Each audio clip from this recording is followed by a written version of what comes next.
Hello everyone. Today is April 3rd. I'm a little disappointed because on my LinkedIn I was messaging someone, and this is the fourth person who had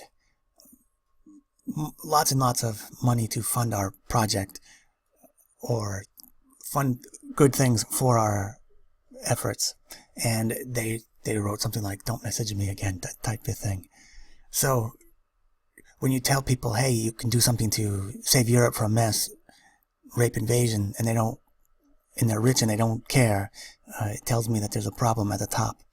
And whereas the left would have said, slaughter the rich for the sake of the poor, just to steal the money, when they're actually enemies of the race and are useless, then I think that's grounds for taking their money away and taking away their power, because they're not responsible anymore. They're putting themselves outside the race, and therefore they're just the rope-worthy rich. So, getting back to modern art, I was going to talk about modern art. Let's define art. Art is the beautification of the race. And obviously modern art is ugly and just inane garbage. It's literally garbage. So how do you fix the modern art scene? You could, when we take power, we'll just put up in a price ceiling, and it would be something like the cost of materials no higher than $10,000. So if you had a painting and the cost of materials were $200, the most you could, the price cap on that, whatever it would be $10,000. And so you can think of all the modern art paintings and garbage that sell for more than that. They would all basically be capped in price at $10,000. I will have a link below, I think, to Miles Mathis. He wrote an article on why modern art is so expensive. In his view, it's not really art. The rich know it's not art. It's simply a tool to money launder. So let's say you were a billionaire and I'm a billionaire, and we had a bad deal in something else, but I have a piece of garbage. You'll buy the piece of garbage back from me. You'll buy my piece of garbage to compensate me. And so it's like a deal among the rich to solve problems. And also, the art market is largely unregulated. So if you're trying to get money, let's say out of Russia, you're an oligarch, you might buy or sell some art. Yeah, you would buy some art in the United States.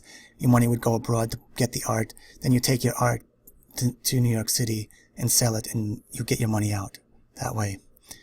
So it's a way of getting around capital controls, masked as an art collector. So it's a very good theory. It makes a lot of sense. So that's an idea worth thinking about. But from a cultural point of view, I don't see the rich promoting anything that's beautiful.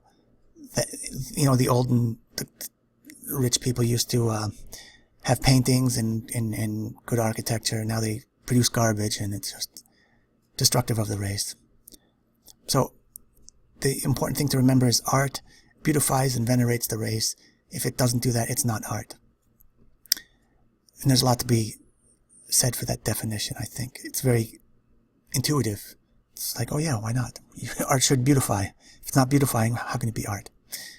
So let's also apply this.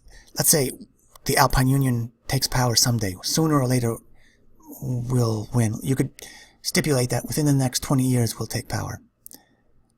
And we could retroactively void all sales of modern art to, say, April 3rd, 2017.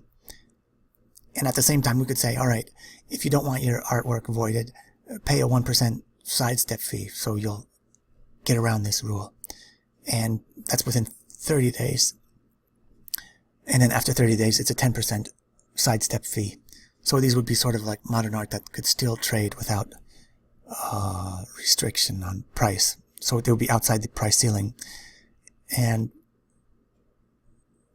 once we take power, there won't be any more side steps. It will be done. So this is a way of funding our project into the future, and getting the rich to support our cause.